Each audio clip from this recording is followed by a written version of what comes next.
Hi, and welcome to another conversation about sports and life. We're Ballin with Roy and Edwyn. I'm Roy S. Johnson. This is my son, Edwyn Lawrence Johnson. How you doing today, Edwyn?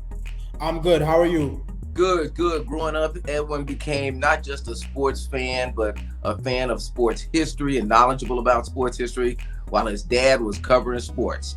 So we just want to allow you guys in on some of the great intergenerational old school, new school chats we have about sports and life. So today, a lot to talk about, starting with the NFL. Man, the Super Bowl was like a month ago, but the NFL just won't stay out of the headlines. I mean, that's great because NFL fans seem to never be able to get enough of their sport. So let's start. And it's really pretty much mostly a quarterback week. And the biggest surprise of the week was maybe not so big a surprise. Tom Brady unretiring.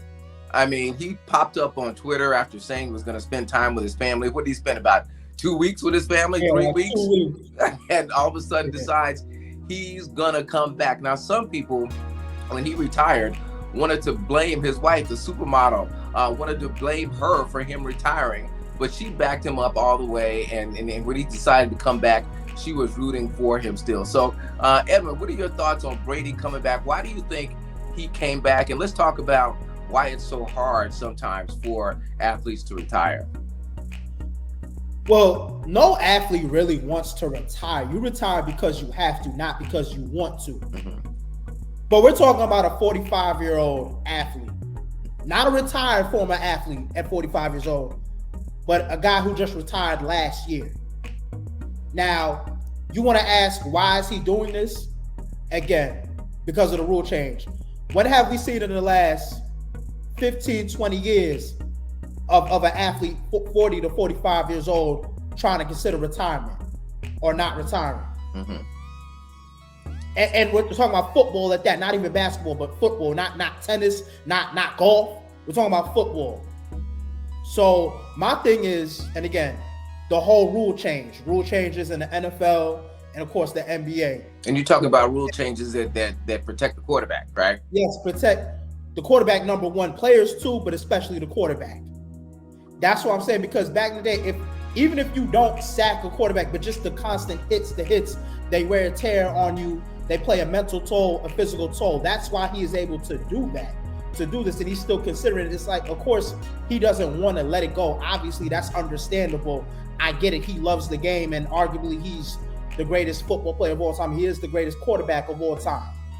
Tom Brady is a physical marvel. Let's just start there. I mean, he's kind of like LeBron James. I mean, these guys are just freaks of nature when it comes to their bodies, and certainly they take care of themselves. So it is amazing that he's able to continue to not just play, but play at a high level at this age. I mean, the things that athletes have been doing over the years have extended their careers. The thing about football, with all the hits, is you're seeing the residual effects later in life. That's what's causing, even now, a lot of players to quit earlier than expected, because they're starting to see the mental toll.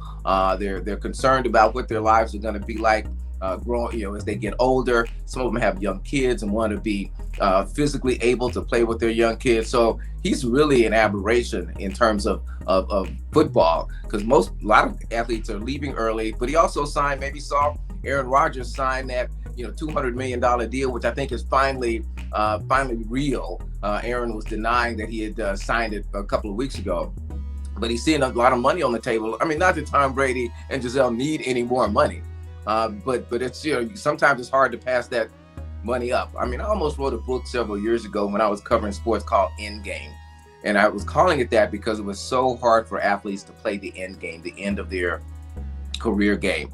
They've grown up all their lives in the locker room, and feeding off the energy of the locker room, being a teammate. And when you're playing at a high level in a quarterback position, being a leader and leading a group of people, a group of men in football, to this major challenge. And it's hard to just step away from that. I mean, it's like a drug. It's something that you become addicted to. So no matter how much money you have, no matter how pretty your wife is, no matter how great your kids are, no matter all the things that you want to do, it is hard to give that up. And I think we're just seeing another case. This may be the case where Tom Brady is as human and as mortal as anybody, because just like a lot of other athletes, he's just not able to give it up. Yeah, I mean, And again, if some of you guys see the memes that I saw this past week, and again, I wish we could post them, wish we could share them right now. They are inappropriate, but if you guys come across them on social media, we want to talk about his kids. But no, I mean, yes, it's obviously an addiction to love, which love is an addiction to love for the game. I understand that. I get that. I mean, we could go down a list of athletes who have come out of retirement. It's hard to give it up. I get all of that. But you're 45 years old. And I would never wish for somebody to get hurt. But in order for him to really move on, he's going to need that hard hit, that injury that's going to have him out for like most of his that. Yeah. And we don't want to wish that on anybody, right? Yeah. Right. We hope he has another. Hope he has another. We don't want to wish that on anybody, but at the same time, that's usually what it takes for you to realize I cannot play anymore. When you take it, especially at 45 years old. Okay. That's the. No, go ahead. Finish. I mean, I think that's just what it's going to take, because again, he lost early before his goal was to get another Super Bowl. Didn't do that. Decide, okay, I need to hang up my cleats. But for the last couple of weeks, let's be honest with you, there were rumors left and right saying he's coming out of retirement, or he's considering it. He's debating it in his mind. No, he doesn't just want to be with his family. He doesn't just want to be with his wife, his supermodel wife, or his kids, or Brady Sr., his father. No, he wants to get back on the field. Right. And when's the last time, though, have we talked about a 45-year-old, 40-plus-year-old at that? Because, again, Aaron Rodgers is 38 years old. He's 38. I believe Aaron Rodgers can play until he's 40, and I don't really think he's going to play past that, playing at a high level, which Tom Brady did too. But at some point, you have to give it up, though. You have to give it up. What are you going to do? He's not going to give it up anytime soon. So let's talk about rumors. All the rumors about Deshaun Watson. I mean, here's a guy who has been in limbo for almost a year, facing allegations of sexual misconduct. Several women in Texas wanted to accuse him of various incidents, but a grand jury last week decided not to indict him, which essentially put him back in play for the NFL. So now it's very clear that Deshaun Watson is not going to be a Texan. He doesn't want to be there. I believe there's too much behind him, too much tainted soil for him to play there. So everybody needs a quarterback. Still talented, lots of rumors. You know, he's had meetings with Cleveland, New Orleans. I believe he's either going to have one. He's having with Atlanta and Carolina. Where do you think Deshaun Watson's going to end up, and what kind of player do you think he'll be after missing so much time? I can't say where he'll end up. I can say my top 2 to 3 destinations for him definitely are Cleveland, New Orleans, and Carolina. You know what? No, I'm gonna say the Falcons as well, because they do have to move on from Matt Ryan. They have not. That franchise has not been the same since they lost in the Super Bowl a couple years ago to the Patriots. So that would be the great thing to move on from Matt Ryan. So is that your rankings? That would you say Cleveland? I said Cleveland 1. New Orleans 2. Saints 2. Right. Carolina 3, and then Atlanta 4. Okay. All right. And Cleveland, I know we were going to talk about this later, but Cleveland just recently made a move to get Amari Cooper from Dallas. I think they got a 5th round pick, and then they're doing a swap of 6th round picks so they can move a little bit higher in the draft. That's what Dallas got. So now that there's another weapon in Cleveland, there's a lot of belief that maybe this is where Deshaun Watson is going to end up. So a lot of people agree with you that Cleveland is his top choice. So of course, that means that Baker Mayfield has to move on. Baker Mayfield wrote a goodbye to the Cleveland fans, to the city of Cleveland. Where do you think Baker Mayfield's going to end up? Well, first of all, it's not him moving on, it's them moving on from him. He just needs to be mentally prepared for that, which is what the letter did, because I think he knows his days are. That's a nice picture, by the way. I know. I surprised you with that one. I saw him back in 2017 at the College Hall of Fame in Atlanta. So as you know, obviously I grew up in Oklahoma. That's the quarterback at Oklahoma. So we posted that picture. Kind of cool, huh? Yeah, very cool. But no. No, what I surprised you with that one, right? You surprised with that one. No, I can't say where he's going because in terms of talent, capability to throw the football, he has that. And again, it could be 50-50. He could be a starter in this league. He could be a backup in this league, depending on the situation the team he goes to. Deshaun Watson is a big upgrade from him. And it's crazy that we're talking about a first-round pick, a number 1 pick. That's crazy that we're talking about it like that a couple years ago. Again, a Heisman winner. But he hasn't. Again, you talk about the weapons that he has: Kareem Hunt, Nick Chubb, Jarvis Landry, Odell, who again left. The problems that they had in that locker room, those two, and you don't make it work. I'm sorry, something's not right, because a lot of quarterbacks have problems because they don't have weapons. But you have weapons at your disposal. What do you expect? What do you expect to do? And you have a defense behind you on top of that. So are you saying that Baker Mayfield failed in Cleveland? I mean, is that yes? That's what I'm saying. It comes to a point in time where the first couple of years it's a process, but you're supposed to get better and better as the years go by. And don't get me wrong, he's had some good games, he had some good years. But I mean, if you look at the AFC North this past year, okay, so Baltimore did not make it because Lamar was hurt. How did Pittsburgh make it? Ben is old and immobile. They weren't even supposed to make the playoffs. They made it. Mm-hmm. So you're talking about that. And look at Cincinnati now. That doesn't make any sense. You're supposed to be this promising team, this young new quarterback, and you have all these weapons, and all these teams have gotten better than you. Well, you talked about all those teams that are likely to get Deshaun Watson. Maybe one of those teams will probably end up with a Baker Mayfield too. I could almost see him down in New Orleans. I could see him even in Atlanta. So, he's a talented quarterback. Clearly something was wrong in Cleveland. Quarterbacks like that typically get at least one more shot, and he could have a shot with a pretty decent team. So I don't think he'll end up with a team that is not very good, and again, where he gets in a situation where he's going to be running for his life all the time. I think Baker Mayfield is a solid talent. Sometimes the fit just doesn't fit, and that was the case in Cleveland. We'll see. He's got one more shot, and so we'll see up where he ends up. Probably a domino effect after Deshaun Watson is finally traded, to see who else is out there. He's probably the next best option for a lot of teams that really need a quarterback. Now, speaking of which, let me just say this though. Yeah, maybe it wasn't a big fit, right? But what you're talking about, it wasn't a fit based off of a situation or maybe a coach. If you don't make a team like Cleveland work with an offense like that, though, you have to question, okay, what's going to be a good fit for you? Because you have the offensive line. You don't really have to run for your life. You have the weapons to throw to. You have the run game. So you have to question that, though, also. And again, somewhere like New Orleans, let's just say Deshaun Watson does not go there. Again, trying to be into some type of battle with Jameis Winston. Okay, that's a fair shot. That's a fair shot. That's a good battle. I'd like to see that battle. You have that. Okay, cool. Atlanta, is he going to start over Matt Ryan though? I don't know. Or at least like off the rip, I don't know. But they have to get rid of it. But that's what Atlanta has to move on. They have to start over with the quarterback. Okay. All right. One more quarterback to talk about.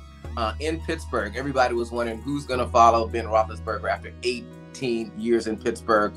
Turns out you got to be a real football fan to really know much about Mitch Trubisky, right? Mitch Trubisky inherits the mantle from Ben Roethlisberger. He signs with them. He's going to fill in there. He's going to be their next quarterback. A lot of people don't know much about him. Been in the league, I think about 4 seasons now. Former number 2 pick, I believe, number 2 pick in the draft. Was a bust with the Chicago Bears, traded to Buffalo, and was a backup there. So, but a solid guy. I mean, he seems like he's got solid stats. I think it's worth a shot. I mean, you never want to follow a legend. You don't want to follow a Hall of Famer. But it seems like they've got a good option here. Won't be a lot of high expectations on him. But Buffalo's a solid team with a solid offense. Probably got some good experience there. Not coming straight from Chicago where it was total chaos. But hey, I mean, I like it. I like it. We'll just, and I think obviously with Mike Tomlin and his staff, they've got some weapons there. not a bad spot for Mitch, and not a bad pick for Pittsburgh to go to the next, turn the page away from Ben Roethlisberger. Well, I don't think Mitchell Trubisky is your future. I just don't think that. And at first, I did think it when Chicago chose the number 2 out of North Carolina. And believe me, he was good in college. He was good in North Carolina. He showed some potential. Don't get me wrong, he really did. But at some point along the line, it just faded away. I don't know what happened. His potential faded away, right? It did. Because he is athletic. And I think that's probably his best thing, his attribute as a quarterback is his athleticism more than his arm, because he has thrown a lot of interceptions. I'm not going to say he cannot throw football, but accuracy, and we've seen the interceptions too with that. And again, they had some weapons, have a terrible offensive line in Chicago still, because that's probably Justin Fields' problem, or part of his problem. There's a whole bunch of things that happened in Chicago. But again, no offensive line, had a few weapons, did have some running backs, obviously had the defense too at that. But the problem is, if your offense can't stay on the field and you can't even convert, get yards, get even 3 points, let alone 7, and your defense is on the field all the time, I mean, you're going to struggle as a team. You're just going to struggle. You're going to beat some okay team, mediocre teams, or some good teams. But if your offense cannot do anything, you're not going to beat good teams. So you're not going to beat Green Bay, or, there was a time they played New England where Brady was still there. You're just not going to beat those teams. So, of course, Chicago, they moved on from him. He didn't really do anything in Buffalo because of Josh Allen. I mean, which you should already know that unless Josh Allen went down, okay, you're not going to see him. So I think this is just something until you get that quarterback that you really want, whether it's a draft pick or a really good signing. This is who you need to go with. First of all, the number one thing that Pittsburgh needs is an offensive line. That's one. I'm surprised Najee Harris was able to get some of the yards he did. First of all, most of the time he got his yards were throws, not even just handoffs. It were throws that bent through. That's because the line was so bad. They had to get him out from behind the line and get some guys out in front of him so that he could get his yards. They just couldn't open up enough holes. If you can't open up holes for Najee Harris, then you got a problem. Not even just that too, but his ability to catch the football and run routes. Ben can't even do that. First of all, Ben was immobile. He old, but he can't sit back there too for Najee to just go out long and be able to catch defenses off guard, because you don't expect a big running back at that to just run some of these long routes like a receiver. But he can do that, and we saw it in Alabama. We haven't seen it yet because, again, you don't have an offensive line, not so much the quarterback, but offensive line to do that. So you're not going to see Najee's full potential until then. So hopefully that's the first thing, because you could sit here and say, okay, they'll use Mitchell Trubisky to hand Najee the ball, or maybe he'll do the little short passes. Maybe the short passes, but sitting back and throwing it until you get the offensive line, no quarterback's going to be I'm not going to say no quarterback. But my boy's just killing. My boy's just killing Ben. Yeah, calling Ben old and saying Mr. Trubisky is just the halfway point. He's not even your quarterback of the future. But that's cool. That's cool. We shall see. And that's that. You could be absolutely right about Pittsburgh. It's not a bad place to be, but it's not going to be the future for the Steelers. So, all right, let's go to March Madness. I mean, this is the thing that everybody's talking about this time of year.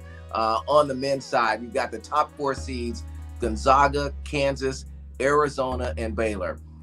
I think people often still don't give enough respect to Gonzaga. I think Gonzaga may be the best basketball program in the country right now. And the reason I think is because they are so consistent, and they're often consistent not because they get the best players. They find players and they make them better and make them play together as a team. I love Gonzaga. I think that they are a solid pick for the Final Four. I like these 4 seeds. The others are pretty much standard basketball schools. Kansas particularly and Arizona have been good for decades. Baylor is a little bit of a newbie, but they've been consistent too. So I like these 4 seeds. What do you think of the March Madness? Have you filled out your brackets yet? I've never filled out a bracket. I'm just going to be honest with you. When I love March Madness, the tournament is fun. I'm a kid in the candy store. When I see it, I never filled out a bracket. Definitely have Gonzaga in the Final Four. I have Baylor again and again. I'm glad Baylor was still being able to stay consistent from last year. Them. Arizona's good too. But one thing, and again, I'm a UConn Husky fan. Connecticut is my team, and I think they have the first round because they play South Dakota. I believe they play South Dakota. No. They play New Mexico State. They play New Mexico State. So they got that first round, and then after that, we'll see where they go. I want to say Duke is going to win it on Coach K's last year. Okay. Maybe they will. And I don't know who they have in the first round. Now, Providence was really good. They were the best team in the Big East this year. They were really good. They have South Dakota State this year in the first round. So they're definitely going to get that win. And then after all right, so it looks like you've got a couple of Cinderellas in there. It's almost like Duke might be a little bit of a Cinderella. I mean, they may be the team everybody's rooting for just because they want to see Mike Krzyzewski get that one last title. I don't think he'll get it. I don't think they're quite good enough to do it. They might be able to do it on emotion. They might be able to get to the Final Four just because they know it's his last go-round. So we shall see if Duke is able to get to the Final Four. I don't have them getting to the Final Four, but either way, it's always a fun tournament. But for me, the excitement is on the women's side. I love Dawn Staley and South Carolina. I mean, they are just ballers. I think they were 29-2. Dawn Staley, one of the best coaches in college basketball, period, male or female. Finally glad that she's getting her due. I think she got a nice contract to coach this team. They are the top overall seed. I think they were 15-1 in their conference. Love watching them play. But of course, you got the other two seeds, a couple teams, North Carolina State and Louisville. And of course, my ladies, my women, my Stanford Cardinal women, #1 seed. Love watching them play. But what do you think about the women's side? I mean, that to me is the excitement. They've gotten to the point where I really enjoy watching them play. I love South Carolina. I love the fact that they have not young, but a black female coach, one of the best coaches, period. Honestly, you can say in college sports also, to be honest with you. You can say that too. I'm going to have to go with my Lady Huskies. I have to go with Connecticut. So you just UConn all the way. You just going to go UConn all the way. Well, the fact of the matter is, look how many championships they have won. Right. Look how many with Gina Orienta. Look how many they have won. So I still have to, regardless, I have to go with them. And before we go, I want to at least, ask everybody to at least check out the Cardinal. But one of the women on that team, Haley Jones, is really a special player. And I say that because she's one of those players now that really doesn't have a position. So if you really like basketball, watch Haley Jones at Stanford. She's a passer. She's a scorer. She's the kind that'll get the rebound, take it down the floor, make the decision.